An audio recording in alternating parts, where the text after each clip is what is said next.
welcome. It's Anna Marie, the Comedy Hour live on thepowerofvoices.com. I hope you're here. I got Betsy Cox in the house, and we're trying to figure out how to get this uploaded to, who friended who did what. It's like ready, set, and wait. And I'm really like psyched. So wait a minute. I'm in a screen. This is the other thing. It's like I'm in a screen that I don't want to be in. So there we go. I'll go out. And then go out again, and then out again. This is like, shut up. Who's here? Now, it should say you've requested me, right? Yeah, it should. So where are you? Let me see your thing. Oh, yeah, give it to the kids. I can handle this. So it's like... Right about now, my daughter will be, Mom, you are so retarded. What is wrong with you? Why do you even... And actually, I like when they do comedy about, helping your parents with their technology, with anything. Oh, yeah. And my brother, who has to help my mother, is the prime example of, like, are you fucking kidding me, Ma? Because, like, my mother, it's like, and my mother-in-law, my ex-mother-in-law are like, this is broken, it's not working, get rid of this shit. And it's like, no, you just don't know. Let us help you. Just do it now. It's like, okay, this is your third iPad or whatever else she's on. Yeah. Or it's frozen. I don't know what to do. And my I'm brother's like that. I have to get taught everything. I'm like a kid. The only thing I'm good at is Instagram. Really. Facebook, I'm like, why does everybody want to rock on Facebook? Wait, what do you think about the new Instagram TV thing? You know what? I haven't even ventured there yet. I'm like, it's really? there? I've been looking at it. I got to post some videos. I'm really excited about it. So it is a good thing to utilize. I think they opened up a huge can of worms because they're really going to, I don't have to watch Netflix. There's nights where I'm on there and I'm like, oh, I've just spent the whole night. I keep following back because the people that ask me, I like genuine followers and I like their pages. Yeah. So it's like, the black hole you can't get out of because it's like, it's addicting. I don't care. When anyone says you're all a bunch of addicts and you know it. I know. It's totally addicting. I tell people that all the time. I'm like, I can't look. And literally, people are always like, how do you want me to introduce you on stage? Like, how do you want to be introduced?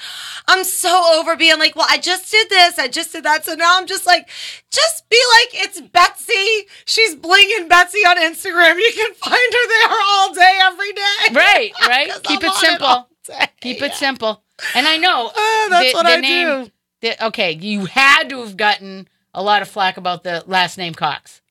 Yeah, I mean, it's so, like, easy. I mean, anybody that even went there, I'd be like, you know what, like, a billion. It's like, why would you even think it was, Yeah.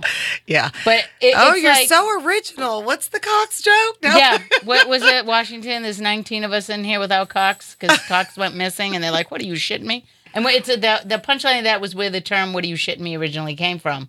And that was it. They were marching in the war, and there was Lieutenant Cox who had to leave, and he got lost. And they knocked on the door and said, "How many of you were in there?" And they said, "Well, 19 of us without Cox." And they're like, "What are you shitting me?" So that was how that joke came about. I didn't even know that. So when it's probably from we owned a restaurant. We had the bar, and you have to know jokes. There was a guy at Wally's up in Beverly, Wally's Hamburger or whatever it is in near the Montage. What road is that? I'm too Do fancy I know it? Yeah, for it's like is it on Cannon and Rodeo between Cannon and all the like 42. So, yeah. Oh my God, I'm just like, really? Because if I had that car, I'd just be setting up my table in that car. That's like what, $1 million, whatever that these people are getting out of it. I'm laughing because there was this young girl who had on. That's the other thing I watch. You watch women walk in heels. Somebody actually did an Instagram thing. Yeah, I watch women walk in heels. So I can feel what I look like when I walk in heels. No, you're like my kid. She's beautiful legs, can't walk in heels. She's like, it's too much work. Yeah. And I'm only 5'2", so I've lived in heels. Yeah. So you have long legs. You're all legs. So you have you have the ability to choose whether or not you look. I live in tennis shoes. Do you really? I literally, I cannot get another pair of tennis shoes. It's sad. I have so many tennis shoes, but I wear them every night. Listen, you and my mother. My mother is a flip-flop queen, but they're not cheap flip-flops. Like, my sister's like, Mom, we have to sit down. We got to talk. In fact, for her birthday, her 80th birthday, we made a cake, a flip-flop cake. Oh, my God, that's hilarious. Bloomingdale's, I'm sure Bloomies or wherever. Flip-flop. But I'm like dying laughing. And I have friends who have certain fetishes. We're women. Purses, but mine's boots. I am so like, I just, yeah. My I'm older telling you. sister has a boot fetish. I mean, I've never seen anybody with more boots in my life. You're probably just like Wait, her. what size is she? Maybe we could- 7.5. No. Why, you want to have a boot party? I'm a 6.5, 7, right? Booty. Yeah, right? Check your booty at the door. Yeah. I really have this. I have some vintage purple suede boots, and someone just gave me a Kate Spade bag that matches them. And of course, the women that were doing all the clothing swap. I love that. Like, there's some things like you like really you put this in the pile. I mean, it's got holes in it. And there's a Prada bag next to it. How does that even balance out? It's like people that when get the sick of homeless stuff. people throw shit back at you, like, "Hey, I ain't wearing this shit." Oh, you know what happened to me the other day? I pull over to give a homeless person a bag of food. And I'm like, here you go. And he goes, I hope that's vegetarian. I go, actually, it's vegan. He goes, good, baby girl. Isn't that even? Look at the homeless are getting California. up on their diet. You Yeah. know, that's something to be said. It's like They know only in what's up. California. Yeah. The vegan homeless people. That is freaking hilarious. They know what's up. They want to be healthy. Yeah, right? It's stressful being under that. Hey, listen, my idea was to have, and this was funny because somebody actually said, well, people will affiliate, like, in other words, like, they'll relate your show. I said, I'll print out a bunch of, they're walking billboards. I'll just print out a shit ton of T-shirts, advertise my show. They stand on the street corners. You know how much traffic goes That's by a now? great idea, on now. actually. You should do, that's Just a like, great. just hand them out. Hey, buddy. Hey, buddy. And like, maybe, you know, a coupon. If I could get the you know, people to comp coupons, but of course, I can hear the vendors being like, we don't want homeless people. My first experience of like, I need the ladies' room, and I've had 2 kids. I'm old. I need you gotta go. And the lady's like, I run to the ladies' room, and there's a code. You gotta use a fucking code. Yeah. It's for your safety. Not really. Not right now. Okay. Oh my God. What do you mean I need a code to get in the ladies' room? It's going to be code red. Yeah. Code red. Yeah. After I tinkle on myself and slip Right? over Doing it. pee-pee it's dance, running to the not my bathroom. safety. Yeah. And they're like, well, you know, we have an issue out here. I don't know if it's Smart Ass 101. I don't know if you've noticed we have an issue out here. It's called the homeless. I'm like, are we serious? Are we all serious right now?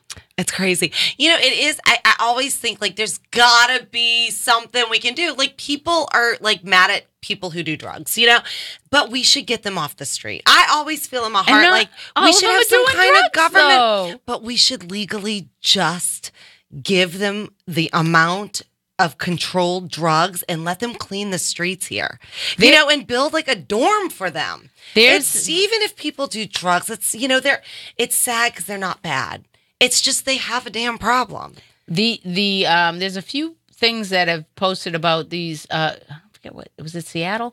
Anyways, where they're more they're doing like these small little home shelters like these, and they're literally like, you know, they're talking to the homeless people about, you know, that they're off the streets as these small movable units. Another friend of mine, she was, you know, the containers, which everybody else is like, oh, it's great, I'd love to have. But she was doing this where you could move them and stack them. Oh my God, that's and create so cool. these living environments. But she wanted to do it for the kids on the street. I know, because you feel. I mean, it's like crazy. What people don't understand, it's not just, you know, oh my God, and the older people. Like there was an older woman. She had to be in her like 70s, and she's out by Starbucks, and she's got everything with her. You can see by the swollenness that she's either diabetes or she's got issues. Yeah. And it's like, oh my God, how do people just?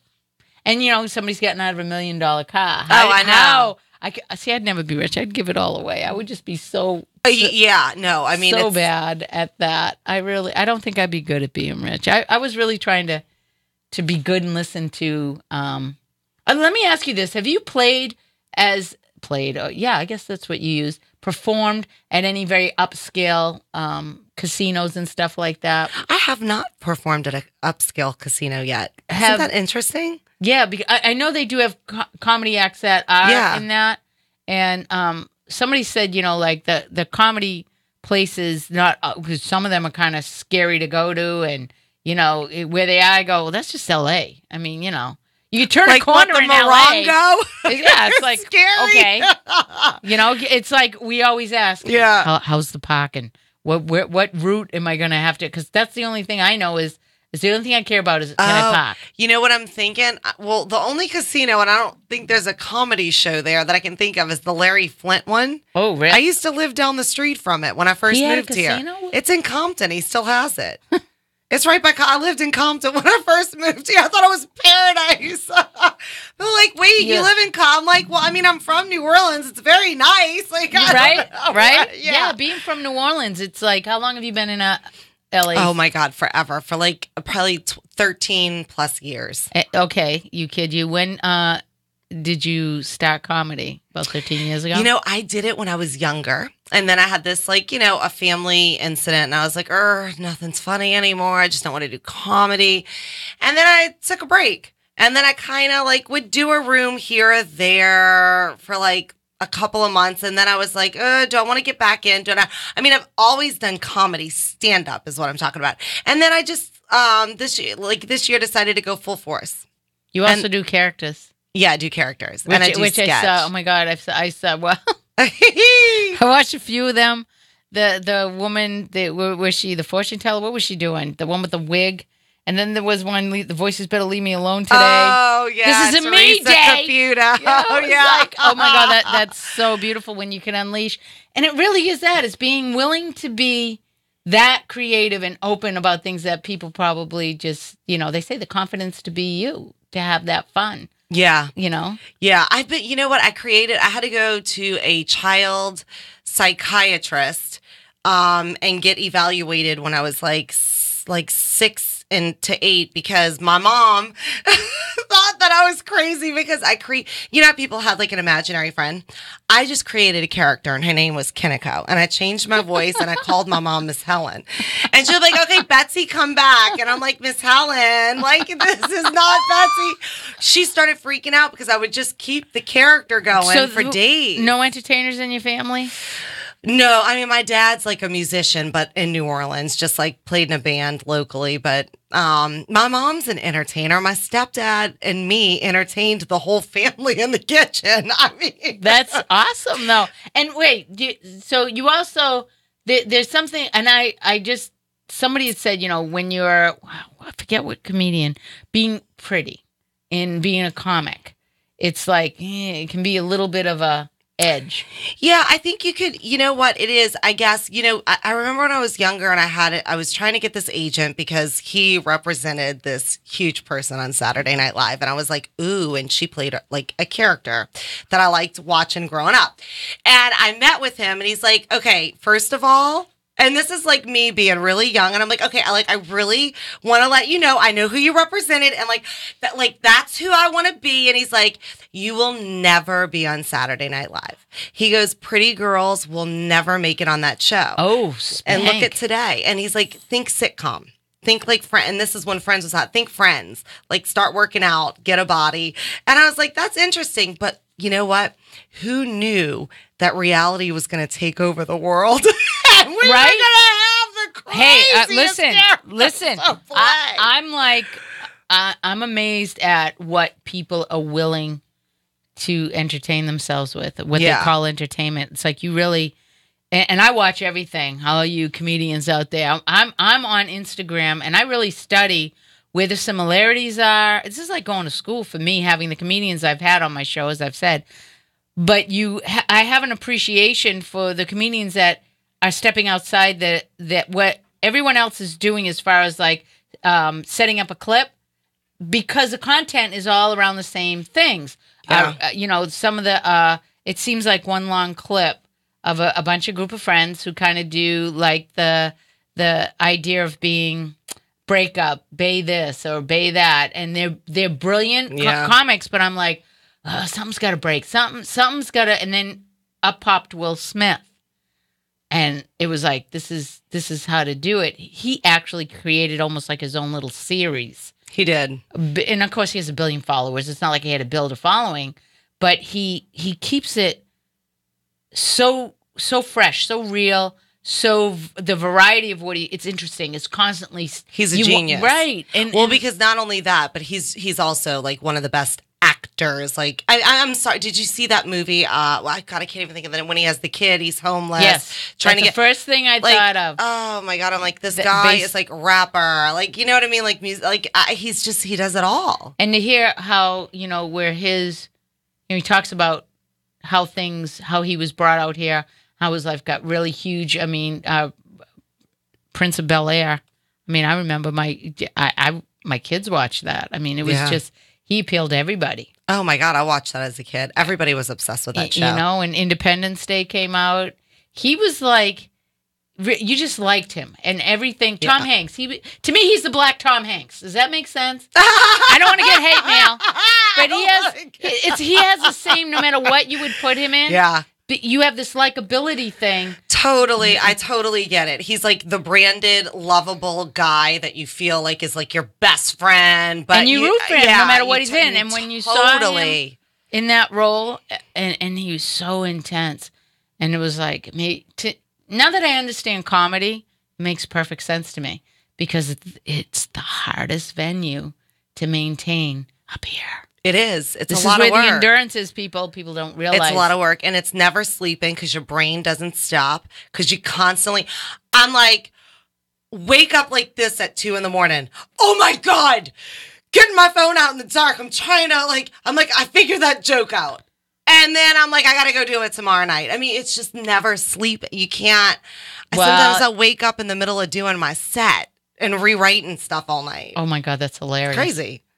That's the way, and I've said that to people. What I've learned is, first of all, if you gave me a microphone and you let me loose on stage, I'd have no problem. Somebody said that, it's all right, but can you talk for, I go, fucking hour, 2 hours, what do you want? What do you want? and I could continually switch it up. Yeah. I mean, I've been a bartender, being entertaining. I was in sales. People hate you at first sight. Yeah. Can I help you? Fuck you, get away from me, I'm just looking, and then you have this. I've always had the ability, and I learned at a very young age, humor is like the greatest gift ever. And my mother, she's like, you wait till you turn 15, nobody else, blah, blah. And I went, no, Ma, because funny never gets old. Yeah, it's true. Since you can't fake funny, by the way. We've all said that. Yeah, you can't, no. You're, and a lot of times you're funny for a reason. There's a reason that you are funny, and it's something you had to overcome.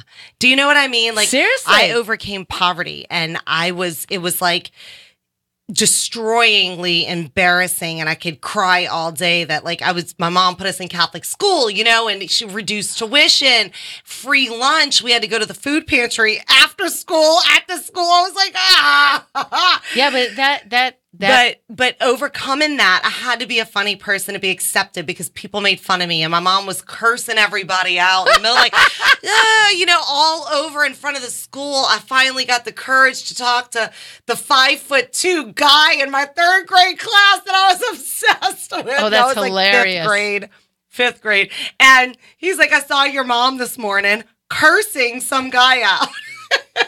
My mom's so crazy. No, she sounds like my mom. My mother. Man, I'll tell you. My girlfriend goes, I remember the first time I met your mother. The guys were putting up a canopy outside the window. Your mother standing there in that. My mother had this polyester wrap dress. Remember the wrap dress? And she wore that with all 47 necklaces or gold earrings, 100 rings on, Rose. And she's got her cigarette and she says, what the fuck are you hanging that like that for? What's the matter with you? What are you? Jesus Christ, Jimmy. And she goes, and I walked up, and from there, your mother turned to me and looked at me and goes, hi, darling, how are you? I was like, oh, yeah, that's Rose. That's definitely Rose. At least she dressed up. Oh, my mother? Oh, yeah, Queen Bee? That's great. Man, she was, my mom pretty much, and I mean, all of that filters in. I joke and say, oh, my God, my mother just flew out of my face. It's like, you go from the furthest point just to come right back again as to what that was. And how many sisters? 2. Just, okay. And I had one brother, much older. Literally, really my mom's teenage pregnancy. And he was like our dad. And it's like, I feel really bad. I feel like we may have had something to do because he had cancer and he passed away. But I'm telling you, I tease and I tell people, I'm like, I don't think you understand. It was probably the stress of us three. He could 3 girls. not. Oh, I can't even imagine. God, he was dying. The poor thing. Are you all blondes? No, we're Sicilian, Cuban, and German. So This I is was so weird. I'm the Sicilian and German. Oh, I could tell you Sicilian because you look like you. If you see the black-haired girl on my Instagram, that's my little sister, and then the brunette is my older. Oh, really? Mm-hmm. We did these Gold Digging Diva videos, and they're comedy. Everybody's like, "Oh my god!" Like, blah. It was rapping, but it's like we all look different. Yeah, those are my sisters. Wow. I love people that are willing to go outside of what everybody else is wanting to critique, because we would never have anything fresh and bright and like, oh, I've never seen anybody do that before. Because what happens is people have this thing about being safe. And we touched on this because everybody's like, you're Roseanne Barr. And everybody went off on the Roseanne Barr. And I said, you do know that works both ways. You do know that censorship is a dangerous thing. And I mean, I'm not saying what she said was acceptable in any way in my world, but it just gives people, I mean, I don't think people are really seeing that as like, whoa, wait a minute, especially comedians. Yeah. It's a comedian. It's hard because it's so like, and if you touch that, because it's such a hot button, I'm like, okay, everybody that knows me, I'm people. I'm all about people. Yeah. Okay. I just like you because you're human. The thing is, though, is that the thing with her, and honestly, is that I think she had a not a period, like a history, like a track record of saying racist things. So and they had, I don't know, this is what I heard. I didn't even read all of the articles, but I think she had been told. But you know, this is the thing though. It's a very sensitive world, but I'll tell you what, let's hope that something like this teaches people. Let's come together as a freaking world. We have so many more things to worry about. Do you not, when you're looking at, okay, I don't have a what do you call it? TV. So I'm not watching. I get Netflix. That's it. All right. Okay, so I don't have cable or any of that. And I'm like wondering, why is it that on my news feed, like there's traumatic stories and then Kardashian something will pop up in trending news. I'm like, how is that? What is that really? Because like, and then yet you find yourself going, well, maybe I just want to look at the picture. It's like, oh my God, what have we become? We're crazy. I don't even, I mean, I'm like, that's what I'm saying. Like, we need to get over like hating each other. Like, let's all just like be like, well, I think wherever the hell we came from, it's the same place. Thank you. Hi. Thank you. You just get wrapped up in a different gift package. And I always say that we're a gift to each other, except in traffic. Traffic, I don't need you people. But I mean, as far as like comedy, what I love about the gift of comedy, and like I say, my saying is, and everybody's like, you ought to coin that, is, support comedians, because without them, life wouldn't be funny. I love that saying. You said that, and I thought that was really cool. You have this incredible ability to take, and then my other one was disaster to laughter. Right? That's true. So I'm like, why is it that people don't understand the art of it? And it is an art. It's an incredibly grueling format of sustaining consistability and consistent being at that energy level that you guys have to have. Especially, you said you played, there's like 6 people in a room. Yeah. And I mean, and you said, I have done rooms that there have literally been 3 people in, and I put a show on like there are 300 people, because you know what? You don't know you showed up. That's right. You showed up. Didn't you want to see a show? So everybody else didn't show up, but you did. I think you should still get what you came for. No. And it's like a thing we get to share anyway. I'm laughing with you. Yeah, right? Right. Yeah. And I learned, too, because there's a difference in a small room versus a larger room. And that you might not think, you're not going to get every breath a joke, but you want to make sure that when you're up on, you've got a captivated audience, and where you're going to orchestrate it. It is like being an orchestra leader, because you're going to bring them up, you're going to play that, and then you're going to, and then the big punchline comes, and then you bring it back down again. It's like you orchestrate how you're going to play that audience. And Like people don't realize that it takes a form of genius, which is always a crosshair from madness, because that's what you have to be as a comedian. I love right? this word genius. Right? It's true. I've always been called very opposite of that. No, nobody. Creating laughter from people. And first of all, it's laughter on demand. I have paid some fucking money. My week is sucked. Make me laugh. You have no idea what they have going on. If the couple sitting at the table just had a fight, you don't want to spend it. You know, have you ever done that? Called out into the audience and the couple sitting, hey, how long have you been together? I talk to people, but in a different way, but I don't do crowd work. Like, how long have you been together? Oh, yeah. And that's fishing in dangerous waters, right? Yeah. Sometimes. I had some friends come to my show and I had a huge comic in the show and she just started heckling, like dogging my friends, like on another level though. And I was like, oh my God, my friends are never coming back. And my friend called me and said, what was that? I've just been ripped apart at your show. She goes, I have a lot of stress in my life. I came here to laugh. I was like, God. No. But on another level, I was like, oh my God, like what is going on? Hey, I'm thinking that would make a whole nother reality show, is if we took, like, if you could find every clip of every horrendous attack that a comedian, because I've seen with some comedians, it's like, dude, what are you doing? You know, one night I watched a comedian and he was tearing apart a woman who she said afterwards, I was enjoying the show. I was laughing. I'm just not allowed. I'm a very shy person. And he was like, oh, yeah, well, that was my best joke, lady. I mean, come on. It's not like you have cancer or something. I'm like, how do you even know that? You know, it was like, wow, not a good way to go at the audience. Yeah, right? Yeah, it's hard. I mean, you have to be really, like, I did a show with this guy. I'll tell you who he is and give you his contact. You should have him on.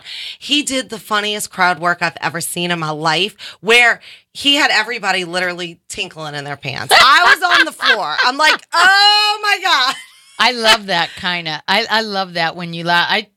The gift of laughing so hard you have snot flying out of your nose is like a perfect way to end a good joke. You have to, like, socially, I'm curious, all right, how do you fit in a social life? Do you date comedians? No, or is I'm that married. Like I'm married, and it is hard. It's hard because I feel bad because, you know, I mean. My mind goes, when the fuck did she have time to get married? I've been married forever. I've been married for 10 years. That's admirable. And I talk about it in my comedy. Oh, I bet. Yeah. That's admirable because it's a lot of stress on the person. Like, I wanted to have, like, I've Kevin Hart's wife, I'm like, you know, forget Kevin, okay? Everybody knew I wanted to interview Kevin. I'm like, why don't you come on my show and let's just talk about the people that are at home. And I don't want to get into your nitty gritty, but there's got to be a lot of stuff that they have to offer that's probably really funny. Oh my gosh, 100%. People go, is your husband a comic all the time? And I go, no, but he definitely 100% could be. I think I'm always like, Steve, wait, no, just listen to me do this. And he's like, okay, no, I'm done. I'm done listening to your jokes. I'm like, Yeah, I would think that you have a certain amount of support, where you have to have a lot of support from the person. It makes and breaks relationships. Yeah, totally. Because, you know, these guys are out there and you have like a family niche and shit happens, right? And everybody, you know, talks about that. And the advice that I got when I came in, I sat in this chair a year ago, was like, and whatever you do, do not sleep with any of the comedians. And I'm like, okay. It's like, you know, like they're banging down my door. And then what was happening was I got asked out and I'm like, yeah, I don't date comedians. And it's not because I don't like them. It's just that, in all honesty, there's so many of you mighty fine looking young men. Yeah. It just would be a plethora of endless cluster. No, I mean, then I would have a drive-through, but no, I'm good. You know, it's funny. I meet people and a lot of comics, that people in the comedy industry are like, I don't want to date a comic. I don't want to date a comic. But you could see how that would work. That would work, yeah, because you just get it. You're both out doing comedy. I mean, it's hard. I'm sure it'd be hard, but I could see how someone like you would date a comic and it'd be fine. I think people say that because it's a small industry and you don't want to be dating a number of them because then it's like awkward in a room where they're all there, you know. Well, yeah, to be able to go to the clubs too, it's like I don't like going by myself. and preferably would like to walk in with another comedian. Although I do like the audience experience watching the stage than going where the comedians are to watch the performance. There's a whole different energy. Yeah. Because everybody's focused on what they're going to do and what have you. And when you're out in the audience, you get that. And I'm a energy whore. I mean, I'll admit it.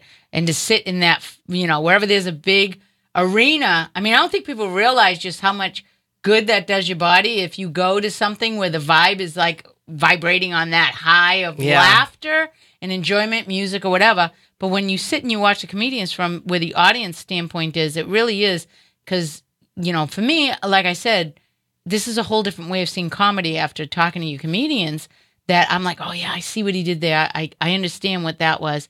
So it's really to watch. It's art watching it unfold. Sometimes it's just incredible to watch how you guys come back. Like we start the beginning, middle, and then that hook that brings it and ties it all up together. Yeah. The pause and the segue into the next thing. I'm like, this dance is beautiful, but people don't know what's going on with them. That shall we say unity that you have with your audience. Yeah, it's true, and it's hard to say the same thing over and over like 3 times a night. You can break it up and mix it up. I mean, I have material. Sometimes I'll do this way or that way, but you have to literally remember every time you get on stage. Remember they're hearing it for the first time. And you have to say it like you're telling it for the first time. Yes, I am a virgin. Oh, I'm sorry. So are they making a movie about you? I know.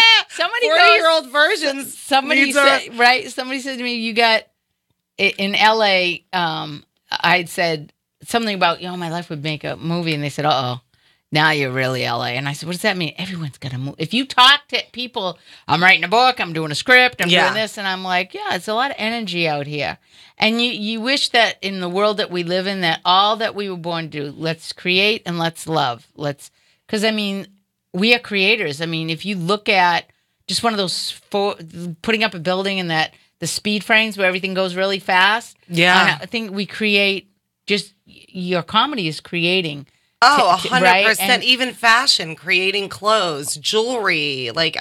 We are creative beings. And it's like, God, it's really I'm look trying what to we did to this world. Look how creative we are. Money, as far as when did we go from a society that allows this, but it's just the way it is. I mean, I want to get a brain cramp thinking about it, but it really is. You see when Bob Hope did the shows when they would go entertain the troops, which of course I've watched a lot of those growing up. When he would go out and you would see. The energy level of what they were giving, laughter, bringing that into it. And then comedy kind of went the USO things. And then you had the need for laughter in that healing energy that it has to offer. And, like I've always said, if they could do a formula of okay, you're going to spend an hour, you're going to be meditating, and then you go into the spa, we're going to give you a massage, then you have a little exercise, then we have the comedy show, and it would be required that you spend at least an hour laughing your ass off because the energy... It would change people. I say the 2 things that change totally is waking up, putting on music and dancing. And I like that. Laughing. Finding a way to laugh and dance. Dance releases the most stress you can do. Yeah, I'm a boogie girl. Me too. I dance in my car. People think I'm a crazy person. Right. Another crackhead in LA. Look at her. Talking and screaming at herself. That's like... This bitch is drunk at 2 in the morning. Funny story. There used to be a clown that was on TV in Boston, Willie Whistle, and Willie Whistle actually was dressed up as a clown, and he had a whistle that he talked out of, so his voice was always whistling, whatever. So at 2 in the morning, I will never forget this. An orange Volkswagen pulls up beside me. I look over, and it's Willie Whistle in his full costume. And I'm like, I gotta know. I say, hey, Willie, do you still talk like if you didn't have that damn whistle? And it's like 3 in the morning, Willie. Are you a bad hallucination? What is up with that? It was hilarious. Just like grown man driving around a clown outfit with a whistle in his mouth. It's famous. That's a little Create crazy. A character. Hey, I've seen your characters. The woman with the hair. That's the Long Island Median. I love the Long Island Median. Do you watch the show, though? No, because Oh, You were I'm so gracious. obsessed with her. She's a real person. I have a friend who knows her, and she's like, she's a real deal. She's not a joke. Oh, you can she's tell. serious as shit. If you want to get your stuff, and I did a tarot card reading. First, I didn't know you're supposed to ask heebie-jeebie questions, and I'm like, it's like, tell me your story, and I actually took pictures of it because it actually told the story of how I got here. It actually, the first, second, and third, it was like freaking me out. So I put the cards down, like I'm not touching those. I don't know what those things are, but that's weird. So now my girlfriend, who's like, no, you're supposed to ask questions. Let's do another reading. I'm like, I don't know about this. So she was presenting these questions, and even her, like, she's reading. We're doing FaceTime, and she's reading them, and I'm going, okay, now I got to watch your face because I know whatever is on that card. And that's the Long Island Medium you do. And what's another character? Would you derive them from, like, people you see? I used to do Susie Ormond. I do my mom. You could see my stepdad. I literally dress up as my stepdad. And I'm like, God, that's hilarious. Hey, baby, what you doing? You ready to go out pooty scooting? Just like real, true blue, swampy, white trash. But that doesn't... people, the idea of stepping into character, that's so entertaining. Some of the most, I watched Whoopi do when she did I always wanted to have and she did the shirt over her head, and I'm blonde. I always wanted to be blonde. And, the characters that each comedian, Richard Pryor doing the comedy of the characters that he built from growing up in a brothel. Oh yeah. And I always have to tell people and literally, if I find someone interesting in any way and I had to tell my friend, I just like, I'm like, I haven't seen you in a while, so I just like become you. And I'll just like walk around my house and imitate her to my sisters. And it's no offense, like whenever she comes over, she talks to me like her and I talk to her back like her. Oh, that's hilarious. And I'm like, babe, like, okay, like, babe, like, serious? Like, okay, no, but seriously? Like, I'm just like, if you say babe one more time. Yeah, but isn't that true that we all have friends that have these little, I used to know a woman, Debbie, and her thing was like, hate to say it. And everything would follow. You'd find yourself talking and suddenly, that catchphrase your friend would use, it's like, oh, that's how you know you're really popular. When people are actually saying whatever came out of your mouth, it becomes everybody else's catchphrase. Yeah. I said, yeah, that's right. That's true. I hate to say it, yeah. Deb. But, if I had to say the funniest people growing up that influenced me was obviously funny runs in my family.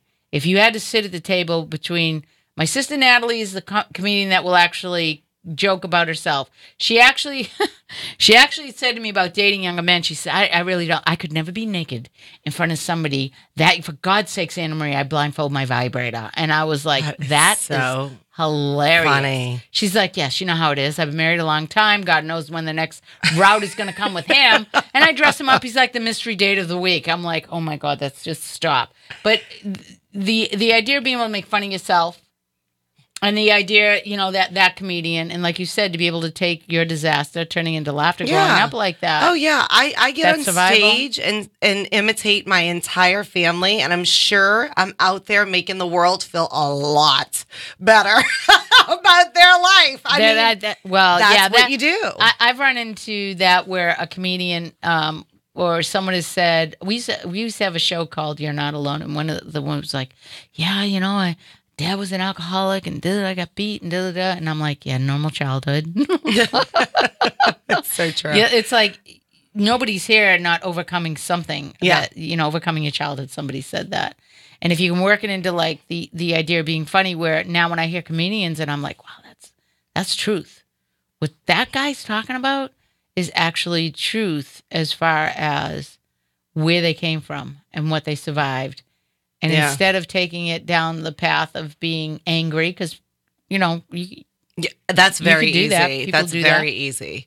Yeah. The comfort of anger. Fuck you, fuck my life. Well, you could see how people get into a dark hole. And you could see how it's just like, I hate to say it, especially today. Like, you remember when you're like, oh, life is hard. But today it's like, oh my God. I can't imagine being a young person. It's just that finding people of value is where I'm at right now, is finding people of value. Somebody asked me about, as far as, a lot of women think when you get out of a long-term marriage that the first thing you're going to, they like tap everything you can. I'll have a blast. If I was single, I'd be jumping this and that. And it's like, yeah, it's not valuable conversation. It's like when I'm sitting in front of somebody, I want to connect. Just like, that idea you have as far as like your characters speak to people in a way you connect. Yeah. They remember maybe an aunt that was kind of like that, or somebody. Oh, yeah. That's where that relationship happens. And if you don't create a character that they can care about, you're not going to have anything they're going to relate to and find funny. Yeah. So the vulnerability that you do you're very vulnerable when you step into character. Yeah. And you obviously, coming from what you've come from, the idea of being accepted probably isn't like, you don't freak out about it. You have everything that you need. Yeah, you know what it is? I always did. I was a people pleaser for so long in my life. And, because I just like wanted to be, fit in. And I think everybody kind of does. But like in high school, I remember like I said hi to the headbangers. Like I was like friends with, Right. I had a mentally challenged kid singing Jesse's Girl to me every day. He's on my Facebook. I don't know. Right. There's a guy that's on my Facebook that like I think about all the time. When I got to high school, I was so lost. I was like, it was big for me. Mm-hmm. I was like, he walked me around. And I think I recently sent him a message. I don't even think he checked it, but I was like, I've been thinking about this. And it was really sweet. But like, I think I was a people pleaser because like everybody else looking to fit in, be accepted, like get along with everyone. But now I just can't care what people think about me. And even like, if I get on stage and my comedy's not your taste, I'm sorry, but I'm here and I'm giving this to you and I'm doing this. And we're supposed to be on a team together type of thing, so I just can't care. No, because that's what they say, that'll be your demise in comedy if you start stepping into doing what is people pleasing. Yeah. And not being willing to be a little bit edgy. No, I gotta do what I want to do because that's what the idea of doing stand-up is, freedom. I have a friend of mine, and I said to him, I keep getting the message from the universe. All these comedians are like, why aren't you doing stand-up? And I dabbled in a little bit. He said, Emery, go do 3-minute open mic nights. Yeah, you should. And build up to it. So I'm like, really? He's like, yeah. I actually, one of the funniest things, and it was real life, was being in sales and dealing with the complexities of like people get so over emotional about things. Yeah. It's a thing. Really. You're basing your whole life on that. I would have the woman that said to me, what, I don't know if I'm going to like that in 5 years. I go, really? You married him. Did you know whether or not you were going to like him? I'm thinking the couch is easier to replace than him. I always use comedy. And like you said, I would repeat the same things at work because in sales, you have to have a script. I did that. I worked in a bar in sales that too. That makes so much sense. And you know what? You walk into a room and you're making a friend. Nobody wants to buy, like literally just make friends. And that's what I do every night of my life. I walk around, get on stage, I make a friend. Like I make you feel like you're part of my family. And that is what it is. Is that the advice you would give somebody? Yeah, I do. I feel like whenever I'm on stage, I'm in my living room and it is the weirdest feeling. This is me personally. I feel like I look at that audience and I feel like they're my family members and we're all laughing together and talking. And I'm like, remember that? And we're like, ah. Yeah, that's how that's how you Yeah. come across. I was watching you perform and I was like, oh my God, she's so comfortable. And I remember I had Willie Balsena on the show and he's, he really was, he actually challenged me to do it. I've talked about it before. And I got up and the woman was like, you're a comedian? I'm like, yep. And she's like, and the guy's like, have you ever done this before? I'm like, nope. And he goes, you're just gonna get up there? I'm like, yep. Somebody challenged me, and I'm like, I'm all for it. So it was a 4-minute set, and what I learned was I have confidence. And the guy that was watching me, he's a comedian. He said 90% of what we try and do is build our confidence when we're doing these open mics. You got that. You need material. I'm like, okay. He goes, that's where if you're struggling up there, it's because you didn't prepare. And Willie said the same thing, failure to prepare is prepare to fail. And I'm like, okay, so knowing what works and what doesn't and not taking it personal. Oh my God, I told that story and nobody laughed, you know? But you know what? What doesn't work in one room might go nuts in another. You just don't know. And that's the hardest part of being a comedian, I feel like, is reading the room. You know, because you can change your material up to like, you start to build and you start to build like 20 minutes. So if you get 10 minutes here, 15 minutes there, you can mix it around, change it up, add this, you know. But it's reading the room and kind of knowing what they're going to get and then just jumping on your toes and switching the. Have you ever had a night where I mean, you got like the night where you get a few laughs and stuff, but they're glued to you and you see that, like, you know. Well, you're in LA, so if you're in a room with like certain type of people, you know, like these people that I remember, it's funny because I did a show. When did I do it? Monday night, and this girl was like, "You are so funny." She goes, "I'm not a loud laugher, and I don't laugh out loud, so I just stare at people." But I just want to tell you, I thought you were so funny, and I was like, "Thanks." Yeah, but isn't that like, and you register that, you're like, all right. You got it. Do you look directly at people when you're on stage? Yeah, I do. One night I was doing a show and I was looking at people and, you know, they were laughing. I was laughing. And every time I looked to my right, I saw a woman eyeing me. And I was like, oh my God, this woman made me feel so uncomfortable. Not laughing, and literally I was like, this is the most uncomfortable I've ever been on stage, and I'm going through my set laughing with them as this is going through my head and seeing her out of the corner of my eye. I get off, the show's over, I run to the bathroom because I'm at the bar with my friends, run to the bathroom. She corners me and goes, I am not on social media. I would love your contact to know when your shows are. How freaky is that? She goes, I couldn't take my eyes off of you. I was so mesmerized because you're one of the funniest female comics I've seen. And I'm like, you made me feel like I was an alien. Right? You just don't know. Man, that's freaky. You don't know what people are thinking ever. And I only say that because it truly is motivating to people. If people aren't cracking up laughing, you could get off stage and people could be like, you're the funniest person. I do that. Sometimes I don't laugh at people and I just stare because I'm like, oh my God, that person's so funny. I just need to study this. Yeah, that would be pretty much watching everybody's style of delivery. And I'm going to say this. Original, unique is not, it's not common. There's a certain, and you know, it's like, it's almost like everybody's in this party thing. And when you see the ones that you see artists. Yeah. And that is like, if you are that's why it is recognizable because, you know, someone said there's so many comedians in LA. I'm like, yeah, but if you shine really bright because there are so many doing similar jokes, similar content, just rewording it in a way because nobody can imitate your personal story. Right. And somebody was saying that, like, comedians have gotten away from that in joke telling as far as, like, keeping it, you know, somebody said what's going on with comedy, you know, where comedians are afraid of stepping on toes or do it.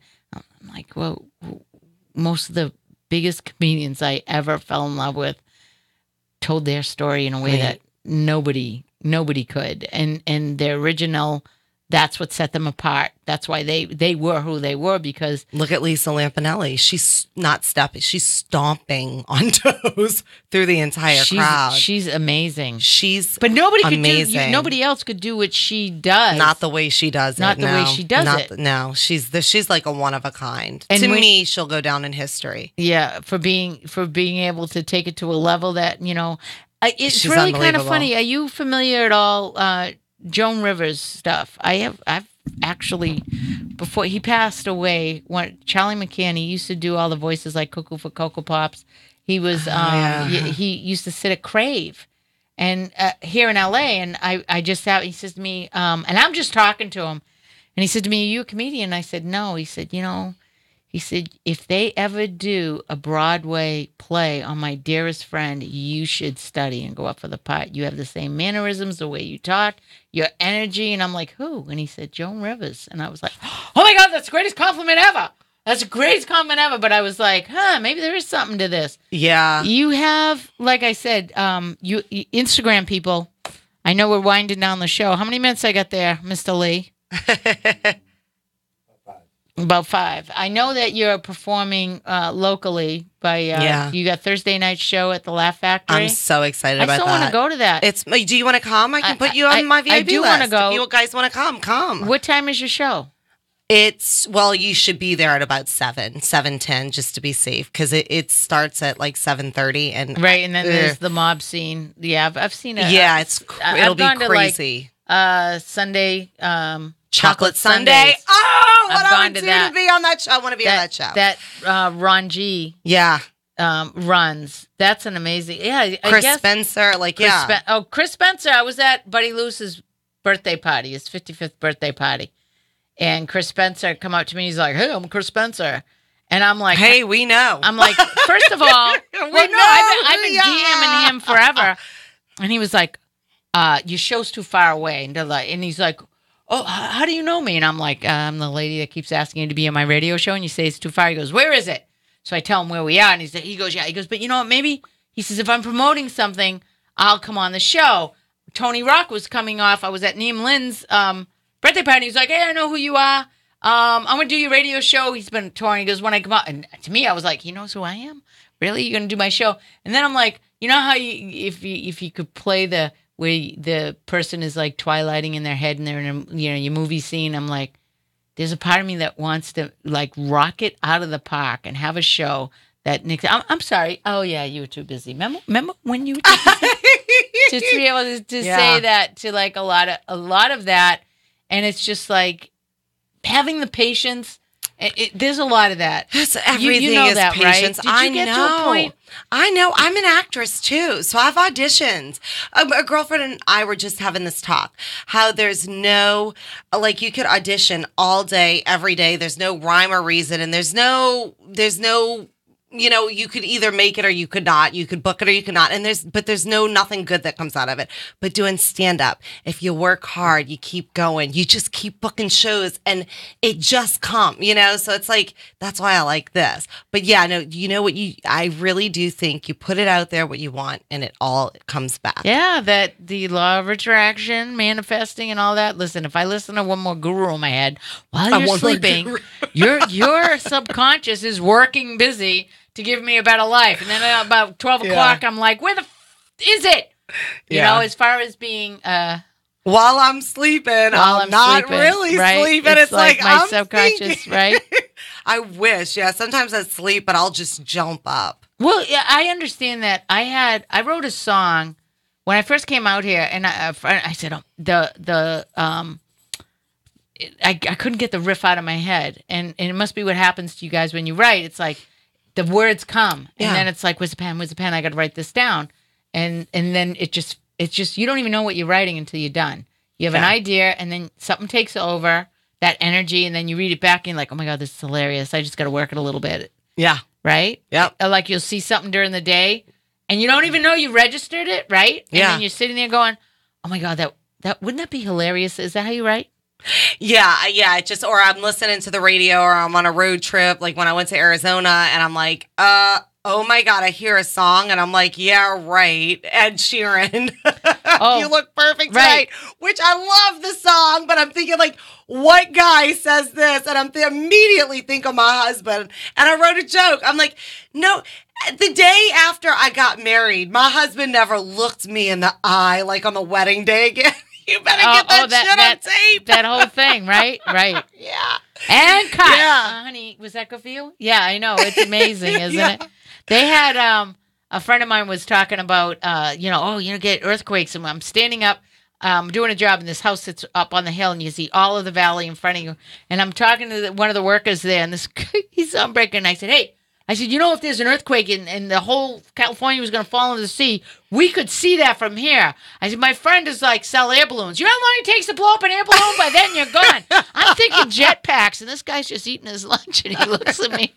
He goes, you thinking this, miss? I'm like, yes, I am thinking this. We should invent, you want to get out of this rut, don't you? This tile thing you have to do. And the guy's laughing. I go, fear sells. Jetpacks. We're going to be lifted up and out if there's an earthquake. And people in this town got the money for that shit, okay? Yeah. We're gonna give them a little backpack just in case something falls on them. It's got their GPS. It's got their identification, their birth certificate. Great it's idea. Really lightweight. And they can put on their little pack and just up and out of the earthquake. Because you can't drive out of L.A. No, you can't. So how come nobody's working on this shit? I know. I don't know. I guess they're working on global warming first so we don't all die of a heat stroke. Right? It's like an earthquake. Oh, well, we'll just walk around naked for a year. But Right? we might die from the heat. I'm just trying. I'm like, so do I go, am I in the house? Am I out of the house? Is it an earthquake? Because there was a small tremor in Sherman Oaks in August. And I thought a truck hit the side of the building. You've no idea. My friend's laughing at me. She's like, so what did you do? I go, well, I put my shoes by the door. I literally if I had to run, that's where I came up with the idea of a backpack made out of motorcycle material that would have like a little a kit, water, some protein bars, a little, because if you get crumbled and you're underneath the rubble, you want them to find you. Yeah. All this, cell phone charger. And she's like, it's smart. That's anyway, that's a really you should good do idea. that. You should just do a Kickstarter I'm like, for let's just. It could be a hurricane, earthquake, volcano. I know, right? Tornado. Was the guy in the warehouse. I wrapped the bubble wrap all around me, and I said, all I got is my motorcycle helmet and this. Yeah, fucking tornado. I'm just gonna bounce right out of here. I go, I should market this, and he's laughing. I go, it's my tornado suit, and he goes, is this what you do all day? I go, I have to have recourse to feel safe. Because when I moved to Florida, 2 weeks later, Hurricane Charlie came through. Oh, it's crazy. Isn't it? I've run from so many hurricanes and you know in my whole if life. Jim Cantore is in your neighborhood, get the fuck out. Oh. It ain't pretty, folks. It's like, is that Jim Cantore? Get me a ticket out of here, right? Right? It's only him. Right? They send him. Yeah, it's going to be a disaster. Jim's here. I got the lowdown. Well, it was awesome having you. Oh, my God. It was so fun. I'm so glad you asked me to be on. I'm like, the energy of all this, we'd be dangerous in a room, frickin' frack over here. Would love to work with you. I will say that much. Love to have you back on the show. I'd love to be back. And if this is a success, we're going to try and do a live broadcast. Sounds we're good. going to Skype it in. We can actually go to somebody's show. I'd like to do more of that, to be able to That's a great idea. To do the backstage, or someone said the green room, everybody's preparing, but if I can get access to the comedians, that would be really cool. And in the meantime, my Dunley, is this it for tonight? Well, you guys tune in next week. We're going to run this again. By the way, you'll be able to see it if you missed it. We're going to have Yahweh Poetic take us out with Big Tipper. Lee, I'll see you out there. What you mean? That's another chick coming in, going out on some other shit. Try to rip us off, best believe it, that's a no-go. Never trust nobody, even family, that's a no-no. I'm a tipper, I'm a big tipper. I'm a tipper, yeah, I'm a big tipper. I'm a tipper, I'm a big tipper. I'm a tipper, yeah, I'm a big